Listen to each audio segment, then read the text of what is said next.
Good afternoon, my great people, wherever you are watching from, and welcome today to the great Serembe TV. So, in today's show nimewaletea mgeni mzuri hapa hivi, na before tuweze kuendelea mbali, I just want to give him an opportunity aweze kuji-introduce. So, is one of the amazing people, one of the majority leaders in Kenyatta University. Let him introduce himself ndio tuweze kusonga mbele. Thank you so much. Serembe TV. Thank you. My name is Hussein Moega. Sultan, wale wenye wananipenda wananiita Sultan. Pia mimi siviji jina hiyo ilikuwa siviji. Ujui ilitoka wapi? Lakini wanasema ukishaandikwa kilema hauna budi ya itabidi ukubali tu. Naam. So currently I'm the deputy majority leader for the Kenyatta University Students Association Congress, 17th Congress. Yeah, I think that introduction is enough. It's very brief and direct to the point. So welcome very much. Thank you for accepting our call to come to the Serembe TV. I really appreciate, and I hope everything that we are going to talk here will be of great help, will be of great success to the majority of the Kenyatta University students and to the Kenya at large. So before niweze kuendelea mbali, niko na maswali mengi tena sana.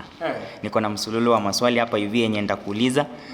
Ile tu nitaomba kutoka kwako, maybe you be very genuine, you be very sincere, kwa sababu unajua maybe kile kitu tutaongea hapa hivi maybe will be the next leaders na tutajua tutakuwa wapi. So kitu ya kwanza mheshimiwa, niweze kukuuliza, you participated in the last elections ambayo ilikuwa ni last year, si ndio? Yes. Na there was a lot of pressure ambayo ilikuwa inaendelea around, na among your competitors alikuwa Amos Ongeri. Yes sir. Alafu in that period, tuseme hiyo time ya election, tuliona ya kwamba most of the people ama watu wengi walikuwa wametabiria ama walikuwa wameona ya kwamba Ongeri alikuwa anashinda hiki kitu, but maybe to the expectation of the many were turned down, na tukapata ya kwamba wewe ndio ulikuwa kiongozi. Wewe expectation yako kivyako ilikuwa aje? Thank you so much. Mwana mkubwa anasema kwamba ukiviona vielea jua vimeunda kabisa. Na hakuna kitu katika ulingo wa siasa ambacho kinafanyika kwa bahati mbaya kabisa. Amini usiamini. Yeah. Mimi kwa upande wangu nilijua kwamba nitaenda kushinda tena asubuhi na mapema. Kwa sababu sijatilia shaka tenda kazi wangu kabisa. Na wala hakuna siasa yoyote.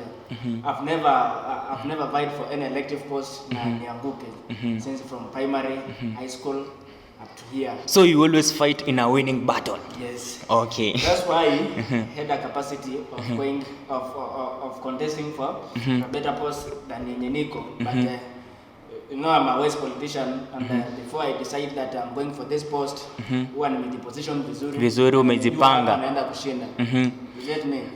So kitu yenye ambao umesema ya kwamba your expectation was ulikuwa ushinde hiyo kitu asubuhi na mapema. So wakati ulikuwa bearing in mind that I started to work from January. Preparing for elections zenye zilikuwa zinaenda kufanyika mwezi wa 10. Now you can imagine.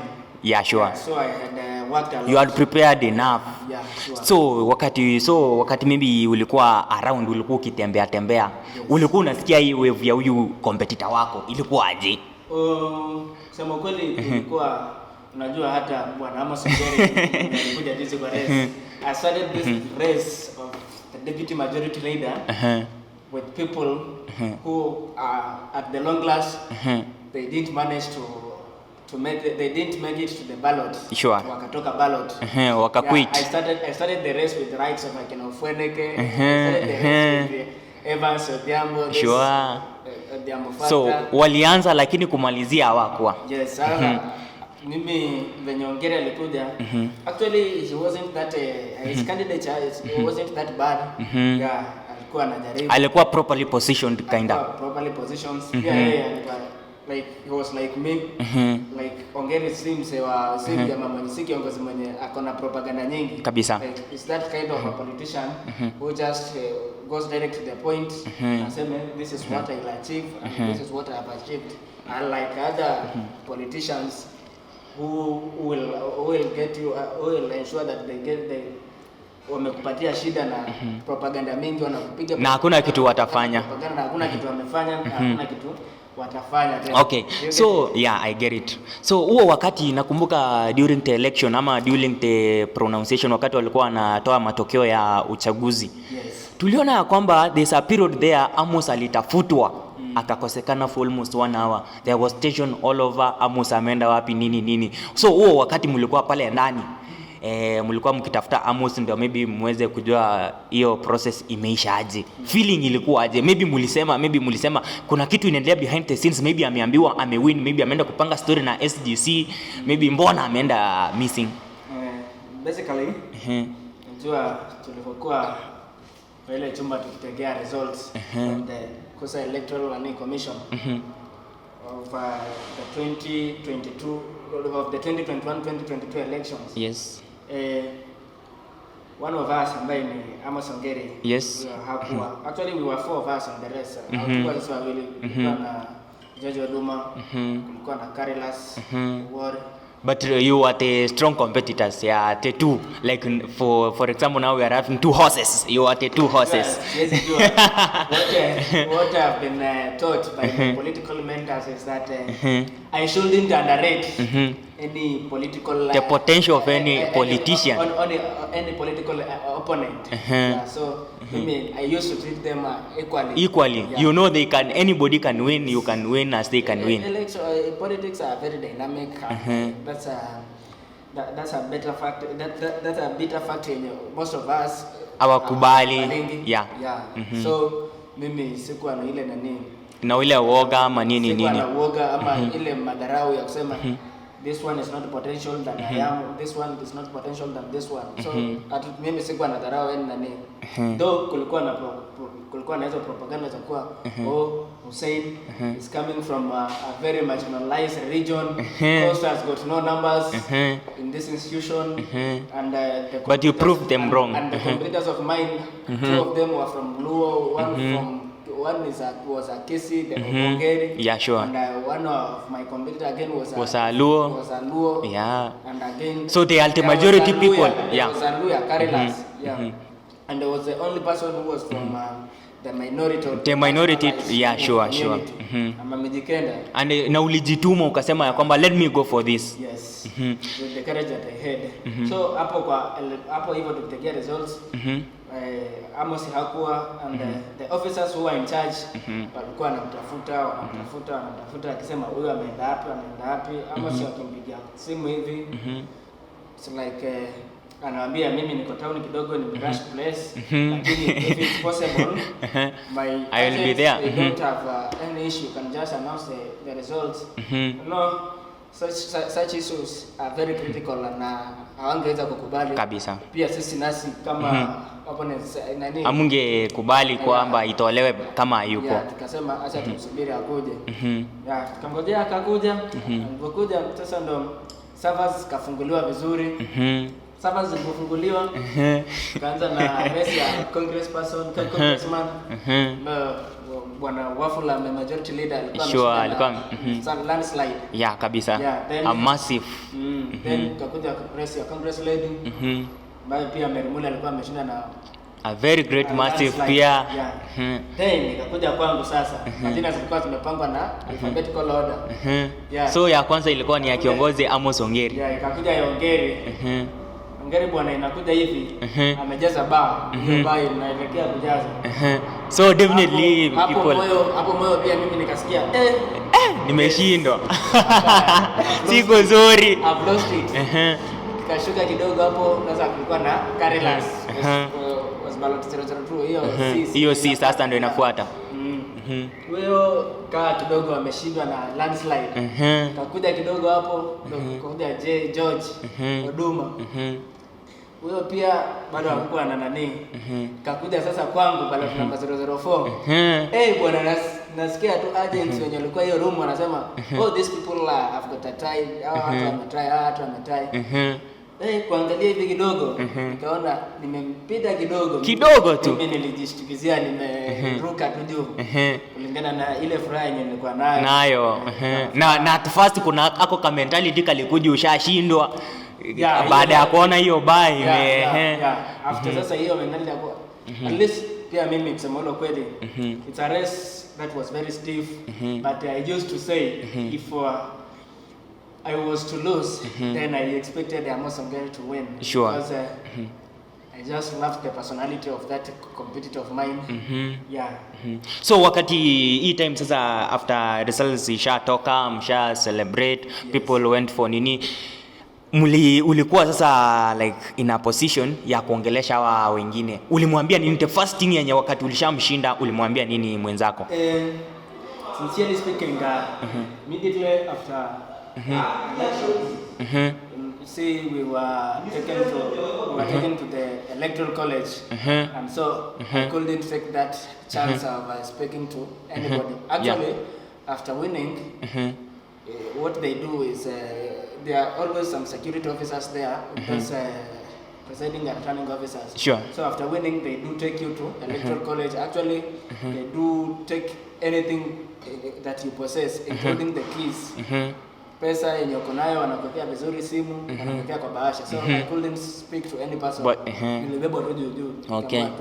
So that to avoid that manipulation. Yeah, sure. You get? Yes. I get it right, Mheshimiwa. But after there, I think amongst my competitors, my opponents, Amos was the first person that I approached. Actually, tulitoka kwa electoral college saa 11 asubuhi. Sure. Voting in the SGC.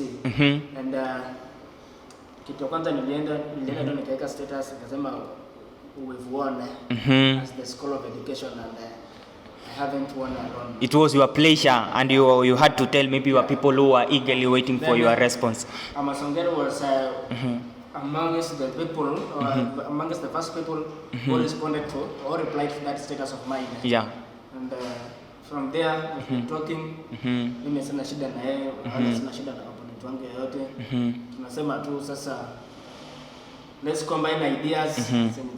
Actually we've been talking with my opponents, tukisema let's combine ideas and help each other, sure, ensuring that we take the Might College of Education to higher levels, and the Kenyatta University fraternity to the greater heights. Yes. So thank you very much. So mpenzi mtazamaji ambaye unaendelea kututizama, this is the Deputy Majority Leader in Kenyatta University. So if you have a burning question, if you have something you feel like you should be asking to the Deputy Majority Leader, this is a chance for you. This is an opportunity for you. Just go forward there at the comment section, give your question, give your comment, and be very free, very relaxed, and then ask your question and they will be all be answered. So the next question mheshimiwa yenye naweza kukuuliza ama kiongozi. Yes sir. Kuna manifesto ambazo ulikuwa umepanga ama ulikuwa umepea wanafunzi. Yes. Kuna vitu ulikuwa umewaambia ukahaidi ya kwamba nitafanya hivi, nitafanya vile. Yes. So far so good. Umefanya nini na nini ambao hujafanya na plani ya kuweza kuifanya ni gani? It's a very nice question. Now, we politicians, we've got a lot of problems. Most of us actually wouldn't love to generalize people or yeah, sure. You talk about yourself, yeah. Once we promise some things, we don't fulfill them, but I thank God. There are two manifestos, main manifestos of mine. First manifesto of mine, I was interested in ensuring that I revive and establish more clubs in the School of Education. Sure.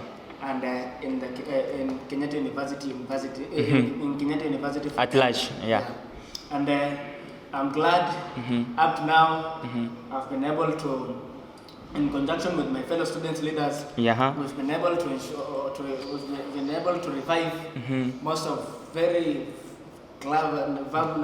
clubs which used to be strong, but during the previous leadership, they are not that active. They were not very active. For example of those clubs, maybe you have revived and you have made them very active. One of those clubs, first, we've been able to establish a football club for science students in the School of Education and equip them full with the those training kits which we are The kids, far, the as food. far as we are comrades, but those people they do have expectations for us that we are leaders. Yeah, sure. So when we get that chance, and we see we can help, we do chip in. Yeah. So we were able to provide them with a ball and provided with them with Allow me to cut you short, Mheshimiwa. Yes, please. So before you introduced, maybe you activated that club. Yes. The club has been existing. They have been playing tournaments before, because I remember even after we joined first year, second year, I heard of tournaments of the School of Education.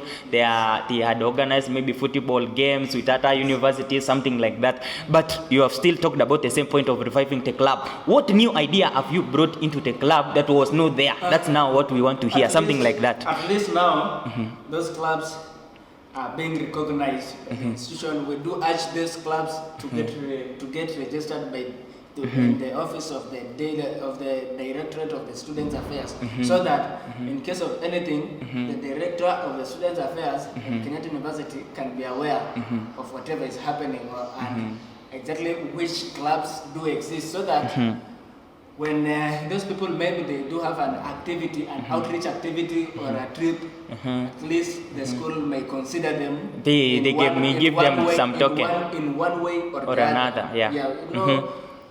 Even if they are being provided with a bus for transport, it's not enough. Yes, it's not enough, but that is an achievement. It's an added advantage. It has not been there. Happening before, so at least we can say we tried. Again, there's this club, Swahili club, which it happens that I'm the chair of that club currently. Oh, great! That's amazing. Yeah. So, as a club, as the club of the Swahili club of the Kenyatta University, at least we've been able to recruit more members, and we have been able to ensure that that club gets registered, so that at least it gets that new membership from the office of the director of the Students Affairs. See? Yeah, sure. And through that membership, at least we've been motivating more students, and trust me, not one of us, a very active member of that club, managed to write a Swahili storybook, which was included in the Swahili autography. Oh, that's amazing. Then you can bring him as a visitor to the great Indizi TV, to the great here Serembe TV. Yeah, then we can. Swahili autography and called Mapambazuka Macheo. I've heard of it, I think. And his book is going to be tested in the whole country, high schools. It's an so achievement. it's going to be a set book in the high school. Yeah. Oh, that's amazing. See, there's that short stories. Yeah. That book of short stories, the collection of stories. Yeah. Yeah, that one. So his story is amongst those stories which were like the likes of Tumbo Lisilo Shiba. Yes. Now, okay, I got you. Now that book is going to replace Tumbo Lisilo Shiba. Okay. And his story is there. Okay. That's an empowerment. That's an achievement. That's something you can be very proud of. So my fans who are continuing to yours, keep commenting, keep liking, keep sharing this, and you're gonna get enjoy. So on part of clubs, at least we can say we've tried. Yeah. So what are you intending now? You have already done that one. So what are you intending to do after this? We are looking forward. Actually, as students, leaders of Kenyatta Student Fraternity, we are very proud to say that at least we did our best to ensure that this monster of online learning is coming to an end. Next semester, which is going to commence on September, is no longer going to be experienced at this great Kenyatta University. So you have already fought for that, and there will be no more online learning in Kenyatta University as from September. We have already fought that one. It's on the last stages. What I would like to urge my fellow students now is upon us to get vaccinated, so that when the university gets to normalcy, at least we are not going to be exposed to that disease. Yeah, sure, that sure. viral We will be disease. protected. Yeah. So my great people, my fellow college students from Kenyatta University, you are hearing from the Deputy Majority Leader, Kenyatta University School of Education, get vaccinated so that we can get to an end this online learning. So make sure mwachane na hii story ya kusema hizi dawa sijui asifanyi kazi. People have been vaccinated, and for us to end this pandemic, all this story of online learning, let's get vaccinated. Thank you. Let's continue, Mheshimiwa. Yeah, sure. So after maybe you have talked about this online learning, yes, it has come to an end. So you also need to consider the welfare of the students at large. There's something that was going on before. Now Corona came and destroyed everything. We have been having the 10 to 10 rule. So si unaelewa story na 10 to 10 rule? Yes, okay. Actually, the 10 to 10 rule was abolished immediately after the first case of Corona. COVID-19 Yeah, sure. was recorded in Kenya, not in Kenyatta University. We are glad that as university we've not yet recorded any case. Yeah. And maybe if it occurred, then it occurred when people were not here. But not here. Yeah, Yeah. sure. So on the issue of 10 to 10 rule, actually we've been on tours with the Directorate of Accommodation and the Office of the Vice Chancellor of Kenyatta University directly. And we are glad also to say that it's not something that it's unachievable because from where we are currently, at least we can smell a hope, we can see a beam of hope somewhere. And when this thing is when we are going to resume, I'm not sure that the online class, I'm not sure if the 10 to 10 rule is going to come back when we are here, bearing in mind that the semester is already not with us. Yeah, sure. It's already gone. Yeah. So I would like to urge my fellow comrades that we persevere just like we've been persevering, and things will be well. Actually, we are working on it, and we are on our last stages to ensure that the 10 to 10 rule is going to is going to come back. And Very soon. Comrades are going to enjoy as Yeah, you sure. know, at our age, sincerely speaking, at times we have to be very frank.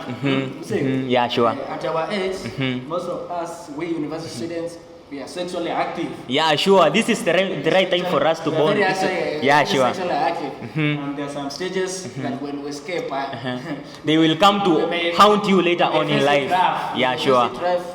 Later on, Yeah. when we grow up and become adults. You see? Yeah. Yeah. So that 10 to 10 rule is very important for our welfare, and is being and is taken to consideration. Yeah, because sure. we don't want scenarios whereby we'll now see students, comrades, just meandering around and meandering around in a safe environment. Yeah, sure. And then you hear some insecurity cases in KM, something like that. Yeah. So, dear comrades, your issues are being raised here. You see now Mheshimiwa is talking all about the 10 over 10 rule. Feel very comfortable that your issues will be solved. Keep commenting, keep tweeting, keep your comments running in the comment section na mambo itakuwa moto tena sana. So Mheshimiwa, after talking all that long story about the Kenyatta University, I could like us to just go now to be very diverse, to go outside now, talk about Kenya at large, talk about the 2022 elections, talk about now the political warmth that is all over the country. Tumeweza kuona ya kwamba saa hii story ambayo inaendelea hapa Kenya ni all about Uhuru, Ruto, nini. Hii story ndio ina trend tena sana, Rao, nini. So, unaweza sema nini about hii national politics and the youths in this national politics at large? On matters of national politics, first of all, I would like to comment something on the part primaries, which currently are ongoing. You can see the criteria in which is being used in those part primaries. It's not that fair. Actually, yeah, sure. Now I'm a Muslim and I don't like to tell lies. Yeah, sure. You are very sincere to what you are talking about. This month of Ramadan. Yeah. Okay. Yeah, sure. So we wouldn't love to tell lies. To tell lies, yeah. The process is not that fair because you can see that there are very potential candidates which in one way or the other, their political life or their political life is being terminated just because that's in the name of sacrificing for another person. Yeah, sure. Maybe they can get tokens, they can get something to keep them moving. Yeah. For example, in this situation, let me touch on something, Mheshimiwa. Yes. We have seen a lot of comrades, like the other week, we have seen some comrades who are ferried from Kenyatta University or from the Kenyatta market, and they were taken to Githurai to just go to nominate someone. Then a lot of people who maybe were caught and they were taken to jail. So what can you do so at least you can maybe make these students aware of what they need to do, what they don't need to do, and if they are not supposed to do that, how can they survive without doing it? Personally, I do condemn the act, that is the act of comrades being ferried from Kenyatta. You know, our core purpose of being in school is learning. First learning. Yeah, sure. And then other things will just follow. They do just follow. Yeah. So we came here for learning, and I'm not surprised to see some of those comrades who are ferried to Githurai just to nominate somebody for small token, for just maybe being beaten and taken to jail. Yeah, sure. Yeah. Actually, they deserved that one, and I'm not sorry to say this one, so that next time they are going to be cautious. Yes, me, I've been saying this one because I've seen this joke of the century happening even before this part primaries. Yeah. Comrades have been lured by these selfish politicians and political brokers that they do register. They do register as voters in Roysambu and its environs so that they can vote for those people. Yeah, sure. No, it's not supposed to happen that way. We have got our own homes. We've got, as far as we are here in Kenyatta village, in Kenyatta University, we are coming from maybe our traditional villages there at home. We've got villages, and for changes to occur in those villages of ours, for them to develop, we are supposed to go back to the villages and elect the leaders who want to help those villages to grow. First, we'll go there, scrutinize those leaders, and elect on leaders who are going to be, who are visionary leaders, which if I can put it in that way. Yeah, sure. So, if at all we are going to be bought by 500 bob just to vote in, just register as a voter in maybe around, how are we going to change our home situation? Yeah, sure. How? It will be very tricky, very hard. So, comrades, what you are being urged. Those comrades who are doing that act, they should stop with an immediate effect. Because if they are being caught in trouble, there is no student leader. There is no way that administration is going to chip in and help them. But remember, Mheshimiwa, but Mheshimiwa, the problem that is here now, you know, the problem comrades are experiencing at the moment. Yes. You get hadi mtu hana hata 5 bob ama 7 bob ya kwenda kula hata ugali na hiyo suimo kwa mess. Hakuna kitu kama hiyo mtu ako nayo. So anaona instead ya kugo ama kulala njaa ama kuweza maybe kukosa hata kitu ya kutumia for a period of days, a comrade anaona it's better aende maybe apewe hii 500 at least imsukume so that maybe anaona light ingine hapo mbele. I think the main reason yenye inafanya maybe comrades wanaenda kitu kama hii ni kusota. Unadhani unaweza wasaidia aje ndiposa wasiende ama nini story kama hiyo isitokee tena? You say, sincerely speaking, we as comrades, and not only we as comrades, but also our parents, we are undergoing economic crisis. Yeah, sure. The economic status, or there are very many problems in this country of ours. Yeah, sure.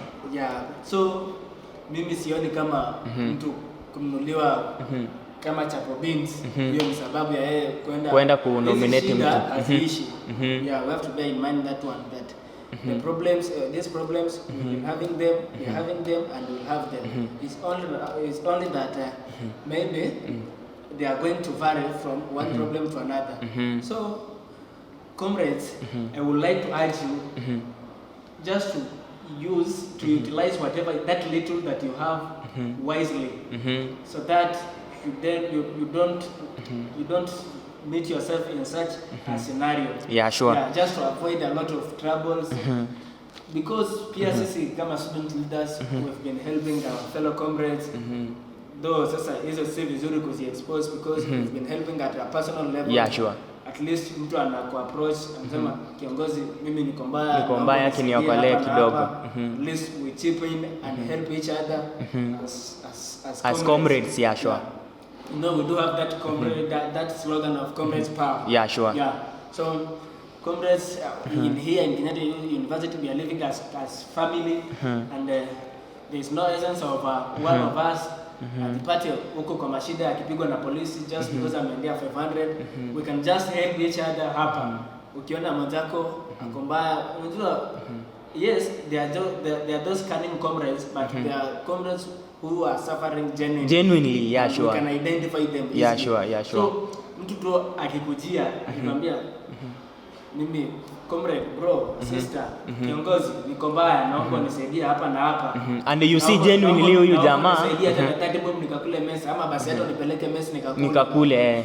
Utaelewa huyu honestly. If at all you are in position to help, you will help. Kindly do it. Yeah, sure. Do it wholeheartedly. Yeah, sure. Yes. Yeah. So doing tutakuwa tumeavoid hizo mashida mingi. Yes. So what if we can do it the other way round? Si unaona sasa viongozi ama hawa viongozi wenye wako hapa nje, they are the one who are instigating these things that are going on. What if these people waambiwe ya kwamba they are not supposed to ferry any student from this place to just go and nominate them somewhere else, because maybe wao wakikuja people, unajua hakunanga mtu mwenye ana ile tamaa ya pesa. Unajua wakishakuja hapo ndo shida utokea. No, this is it. You know, putting some cautions on those leaders or politicians. Yeah, sure. It's like cautioning your side chick's girlfriend. Get it? Yeah, I get it right. See, I do blame this man. This. Let me get out of the topic, but it's again it's relating to whatever we are saying. Yeah, sure. There are these men who in one point or the other, whenever they come across some texts on their girlfriends or their on their loves and phones, they go to an extent of confronting those men who do approach those ladies. No, it's not. That's not right. It's not supposed to be that one. Yeah, sure. You just blame your lady. Yeah. What's going on? Yeah. Basing on how she has responded to that person or to that gentleman. Yeah. So same to here. There is no essence of you of us approaching cautioning those politicians, not approaching comrades in pursuit of asking for votes, just to protect these people. No, we are not being forced. Yeah, sure. We are not being forced to go and vote for them. To vote for those people. Yeah, sure. We are not being forced to. They don't tie us. That you must do this, you must do that. Us to Githurai for us to nominate them. Yeah, sure. Or for us to vote for them. Yeah. No. It's a mutual agreement. Yeah, so, sure. Comrades, take caution. Comrades, yes. Take caution. There's no need for you maybe to go out there, risk your life. You are going there, you are taken to custody, and the next time you are spending a lot of money other than the 500 you are going to be given. Take caution, get it right from Mheshimiwa, the Deputy Majority Leader here, and then you will be on the right track. So Mheshimiwa, among the last questions zenye nilikuwa online nazo kwako leo, sasa tumeongelea historia national politics, but tumeona there's a way youths wamejiframe ama wamejiposition in this national politics, maybe from Mombasa, from Bomet, from Nandi, we can sit everywhere. Uko na argument gani ama unaona nini about the youths about this national politics?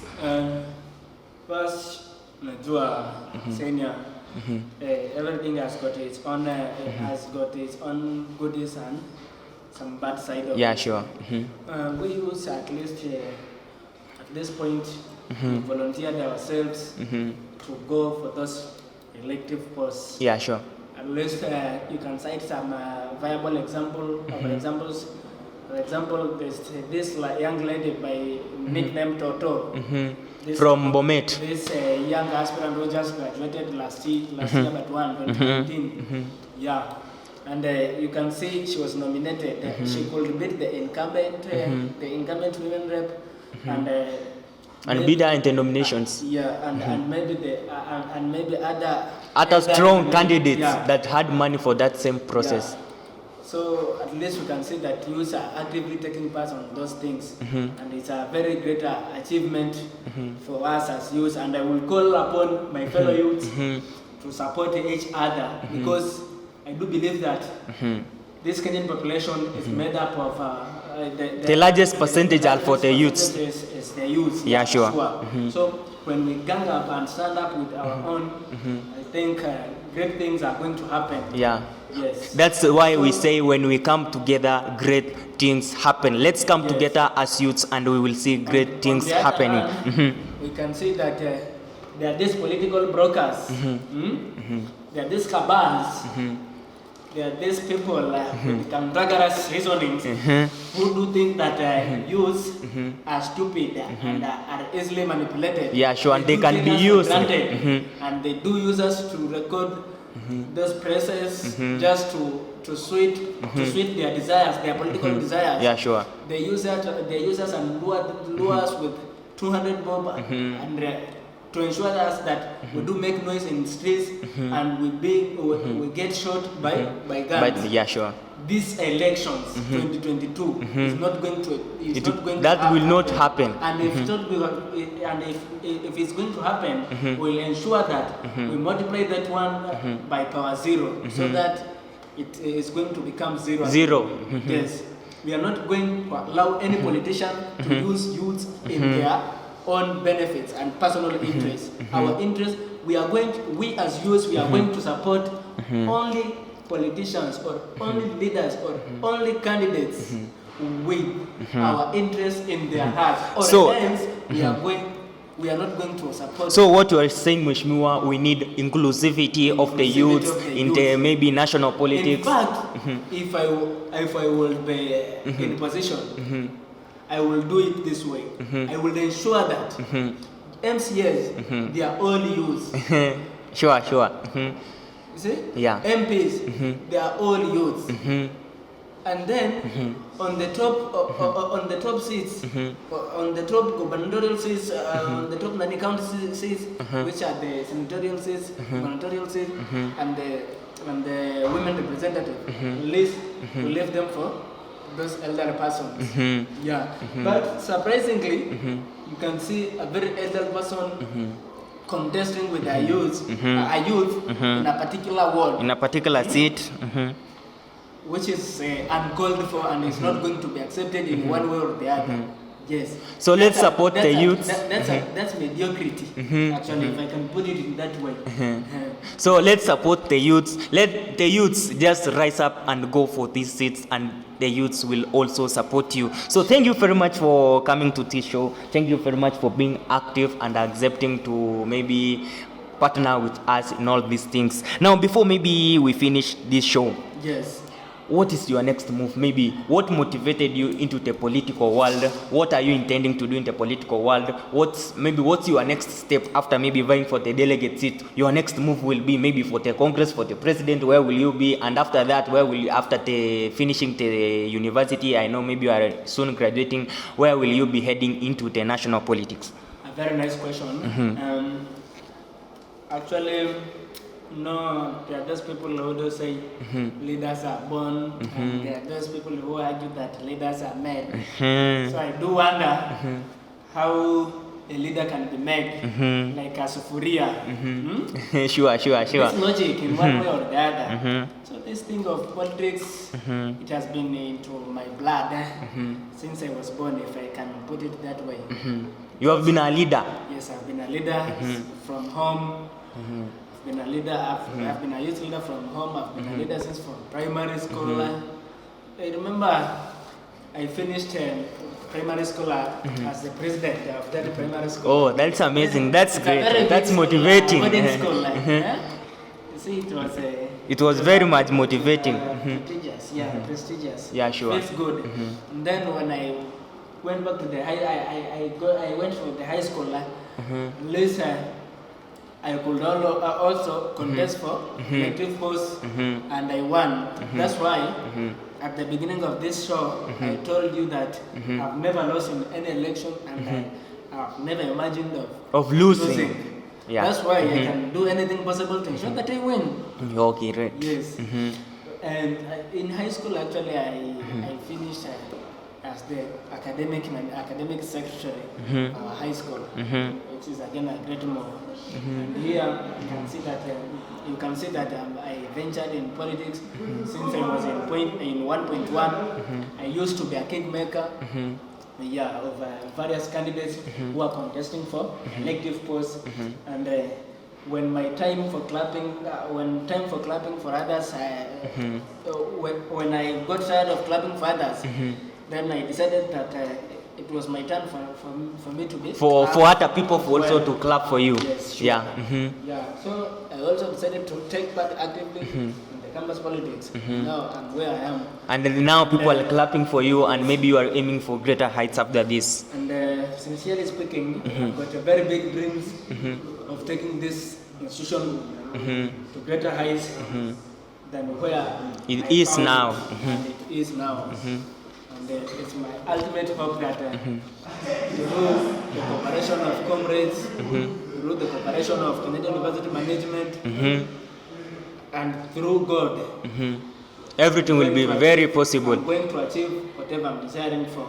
Sincerely speaking, I'm not going to lie to anybody else. Because it's in public domain, I'm not going to lie to anybody else and tell them that I'll go back to the School of Education again. Let those who are hiding in the corner continue hiding. But with you, you are very straightforward, you are very prepared. I, Sultan Hussein, I have never been a political prostitute of jumping from this post to another. And when I say right, you go right. I'm going rightwards. And when I say left, you go left and no turning back. Yes. And when I say forward march, just go forward march. Going forward. Yes. So it's evident and it's in public domain that I'm going to form the next students governing council for the Kenyatta University Students Association. Oh, that's amazing. I think a lot of people, a lot of comrades have been waiting for this, and here we come from the Deputy Majority Leader, School of Education, Kenyatta University. Hussein Sultan Mwaega declares that he will be in the next Students Governing Council. Yes. If that's what I can say. No, there's no essence of hiding behind the curtains and then that time comes, Miracles will never happen. You cannot just walk up and tell us that you want to be a pilot, and you have been not working for it, or you want us, or you tell us that you know how to drive, yet you have not shown us that you know how to drive. Sure. You need to prove it. You need to work for it. So I'll be in one of these topmost posts. If I want to form, then I join one of them. Yes, as a very big asset in the team. Yes.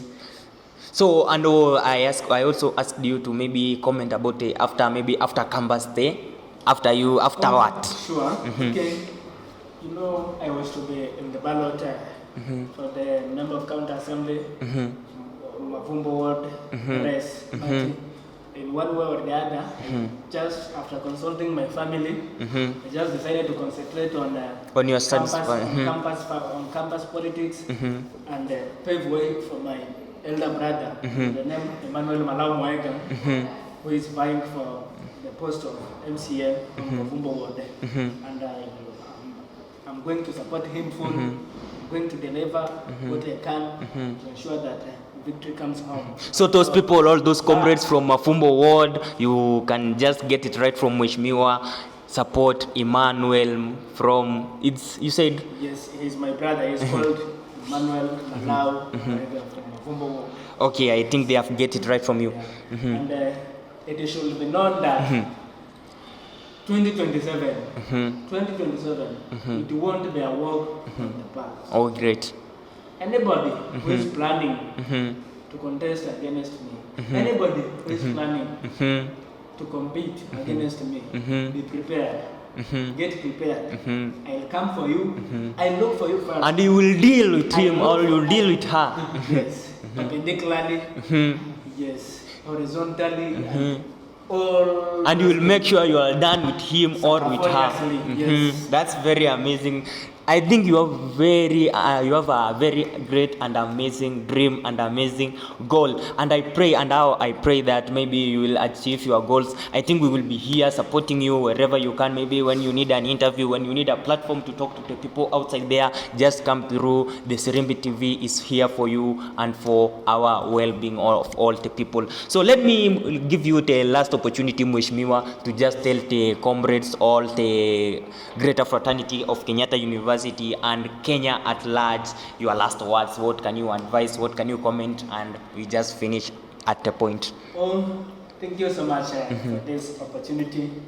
First and foremost, I would like to thank the Almighty God for enabling me to be alive at this juncture. Now I shouldn't take this gift of life for granted. Yes, and nobody should take it for granted as well. Secondly, I'd like to thank my parents and maybe my family members for always standing with me in any circumstance, be it a happy moment or a sad moment. Thank you so much, and God, may the God Lord continue to bless you abundantly.